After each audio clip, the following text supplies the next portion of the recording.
त्याच्याबद्दलच्या स्पष्ट आपल्याला सूचना कोर्टाच्या आल्या की ताबडतोब आपण या सगळ्याच्या बाबतची पूर्तताही करतो। त्यांचं म्हणणं इतकंच आहे की या सगळ्या घटनाक्रमांमध्ये आपला रोल शून्य आहे, परंतु रोल शून्य असताना मात्र ज्या पद्धतीनं लोकांमधला तीव्र आक्षेप होतोय याच्याशी आपला काही संबंध नाही। सगळ्या समाजाच्या किंवा कोल्हापूरवासियांच्या भावनांप्रमाणे वनतारातून आपली महादेवी किंवा माधुरी हत्तीं जी आमची आहे ती इकडे येण्यासाठी ज्या काय आवश्यक प्रक्रिया पार करायला पाहिजेत त्या प्रक्रिया पार करण्यासाठी आपल्याकडून सर्वतोपरी सहकार्य होईल अशा स्पष्ट पद्धतीचे सकारात्मक संदेश त्यांनी दिलेत की ज्याचा उपयोग आपल्याला होईल। आता भाग दुसरा आहे की या सगळ्यामध्ये आपल्या सगळ्यांना अपेक्षित आहे की कुठल्याही परिस्थितीमध्ये आपल्या नांदणी मठाचा जो हत्ती आहे तो आपल्याकडे परत यायला पाहिजे। सगळ्या जनमानसांची भावना लक्षात घेऊन दोन्ही खासदारांनी केंद्रीय मंत्र्यांकडे केलेल्या शिफारशीनंतर सकारात्मक पद्धतीने शासनाचा ॲफिडेविट सादर करण्यासाठी सुद्धा आम्ही सगळेजण प्रयत्न करू। कोल्हापूरवासियांच्या भावना केंद्रीय आमच्या वनमंत्र्यांच्या माध्यमातून सुप्रीम कोर्टामध्ये सुद्धा देण्याबद्दल आमचे दोन्ही खासदार आणि आम्ही सगळेजण प्रयत्न करतोय, ज्याच्या माध्यमातून कोणत्याही परिस्थितीमध्ये आपल्याला अपेक्षित असणार जी काय महादेवी हत्ती आपल्याकडे यायला पाहिजे, आपल्या नांदणी मठामधला पूर्वीपार जो काय परंपरा आहे त्या पद्धतीने येण्यासाठी शासनाकडे आणि शासनाच्या माध्यमातून सुप्रीम कोर्टामध्ये सुद्धा अतिशय ताकदीने आणि शक्तीने आपण प्रयत्न करूया।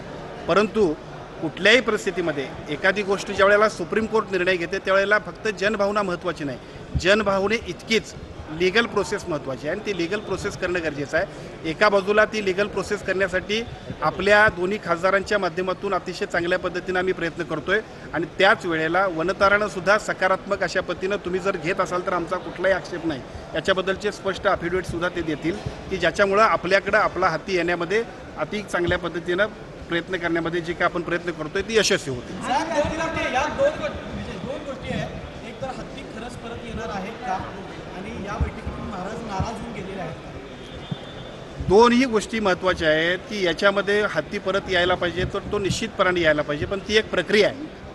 आम्हाला वाटतंय म्हणून यायला पाहिजे असं जर म्हटलं असतं तर एखादी गोष्ट ज्यावेळेला सरकार दरबारी असते त्यावेळेला जनभावनेचं प्रतीक म्हणून आम्ही सगळेजण जेवढ्या ताकदीने मांडतोय त्याच्यावरती लगेच निर्णय आपण घेऊ शकतोय, परंतु इथं सुप्रीम कोर्टामध्ये मॅटर असल्यामुळं सुप्रीम कोर्टाकडे आपण सकारात्मक ॲफिडेविट दाखल करणं, केंद्र शासनाच्या वन विभागाचं सकारात्मक अशा पद्धतीचं ॲफिडेविट आणि त्यांच्याकडून प्रयत्न होतील, त्यामुळे निश्चितपणे आपल्या प्रयत्नाला यश येईल।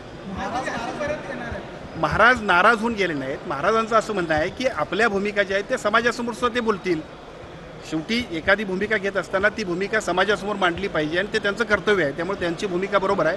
पालकमंत्री म्हणून मी आणि दोन्ही खासदारांनी आमचे सगळे लोकप्रतिनिधी आम्ही सगळेजण त्या सगळ्यांच्या झालेल्या चर्चेचा सारांश तुम्हाला सांगतोय की ज्या सारांशाच्या माध्यमातून आपल्या सगळ्यांची जनभावना आणि त्या जनभावनेचं एकूण अपेक्षित असणारं जे काय एकूण फायनल रिझल्ट आहे की कुठल्याही परिस्थितीमध्ये नांदणी मठाचा हत्ती आपल्याकडे परत आला पाहिजे, त्यासाठी दोन्ही बाजूनं एका बाजूला राज्य शासना केंद्र शासनाच्या वतीनं आपल्याला सुप्रीम कोर्टात मांडणी करावी लागणार आहे, ती पॉझिटिव्ह मांडणी होईल आणि वनतारासुद्धा त्याच्यामध्ये सकारात्मक पद्धतीने आपल्याला संमती देणार।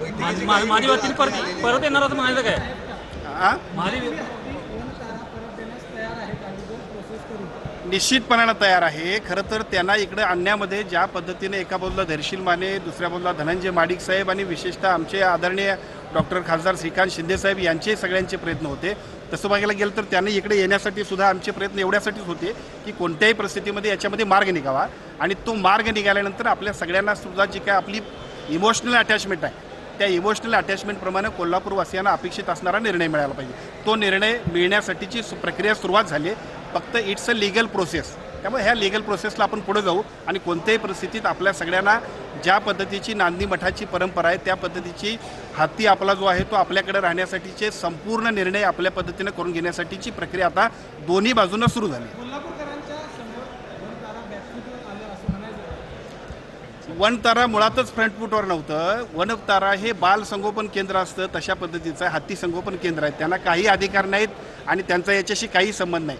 सुप्रीम कोर्टानं ज्यावेळेला पेटाच्या निर्णयाप्रमाणे एखादा निर्णय घेतला तर तो कुठं ठेवावा त्यासाठी आता सध्याच्या काळामध्ये उपलब्ध असणारी एक यंत्रणा म्हणजे वनतारा, याच्यापेक्षा या वनताराला याच्यामध्ये काही महत्त्व नाही, त्यांचा याच्यात संबंध नाही आणि असला तरी सुप्रीम कोर्ट मोठा आहे आणि केंद्र शासन निश्चितपणे त्याच्यात आपल्या सगळ्यांच्या प्रयत्नानं, विशेषतः मी आपल्याला पुन्हा एकदा सांगेन कारण काही लोकांच्या मनामध्ये ज्या शंका आहेत, अनेक वर्ष नागपंचमीचा जो काय 32 शिराळ्यातला जो काय आपण सगळेजण नागपंचमीचा उत्सव होता तो बंद होता, परंतु केंद्र शासनानं सकारात्मक भूमिका घेतल्यामुळं याच वर्षी नागपंचमी पूर्वीप्रमाणेच इथं सुरू झाली.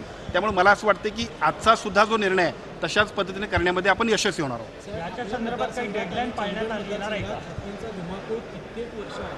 5 ते 6 हत्तींचा कळप त्या ठिकाणी येत असतो. वनताराला किंवा पेटाला तुम्ही तो पर्याय दिलेला आहे का? आज आम्ही तो पर्याय दिलेला आहे. त्यांना म्हटलं बाबा आमच्या या देवस्थानच्या हातीपेक्षा ज्यांच्यामुळे आम्हाला त्रास होतोय त्या हातींना तुम्ही घेऊन जा आणि मला वाटते त्याच्याबद्दलची पुढच्या टप्प्यात त्यांची टीम येईल आणि कोल्हापुरातल्या विशेषतः आजरा, चंदगड, भुदरगड, राधानगरीतल्या सगळ्या लोकांची सुद्धा त्यातनं सुटका होईल.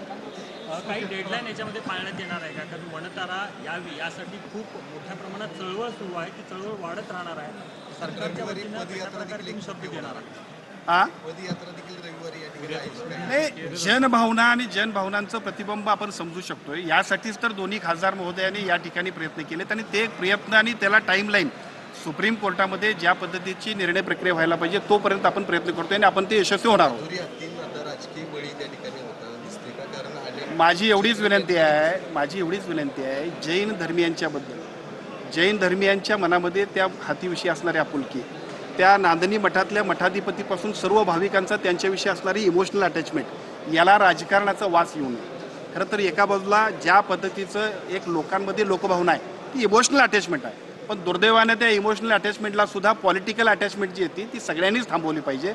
आपला नांदणी मठाचा हाती आपल्या परत आला पाहिजे आणि त्यासाठीची प्रक्रिया दोन्ही बाजूनं सकारात्मक पद्धतीनं केंद्र शासन आणि दुसऱ्या बाजूला वनतारा आणि तिसऱ्या बाजूला सुप्रीम कोर्टामध्ये सुद्धा ती मोहीम यशस्वी करण्यासाठीची प्रक्रिया आज कलेक्टर ऑफिसमध्ये यशस्वी पद्धतीने सुरू झाली. त्याचं निश्चितपणानं सगळ्या लोकांना स्वागत केलं पाहिजे. धन्यवाद. पाहतो की इतर ठिकाणी सुद्धा पठाणा नोटिसा गेलेल्या आहेत, पेटांना नोटिसा बजावलेल्या आहेत. त्या संदर्भात काय चर्चा झाली का? काय बोलणं झालं का? आजच्या म्हणजे नांदणी मठाच्या निमित्तानं काही गोष्टी नवीन सुद्धा सुरू होतील. कारण एका बाजूला सुप्रीम कोर्टानं हा निर्णय घेतला हे खरं आहे, परंतु जिथं जिथं अशा भावनिक ज्या काय अशा पद्धतीचं नातं असते तिथं काय करायला पाहिजे याच्याबद्दल सुद्धा भविष्य काळामध्ये सुप्रीम कोर्टाकडे सुद्धा केंद्र शासनानं म्हणणं मांडलं पाहिजे. मला वाटतं या निमित्तानं ती प्रक्रिया सुद्धा सुरू होईल.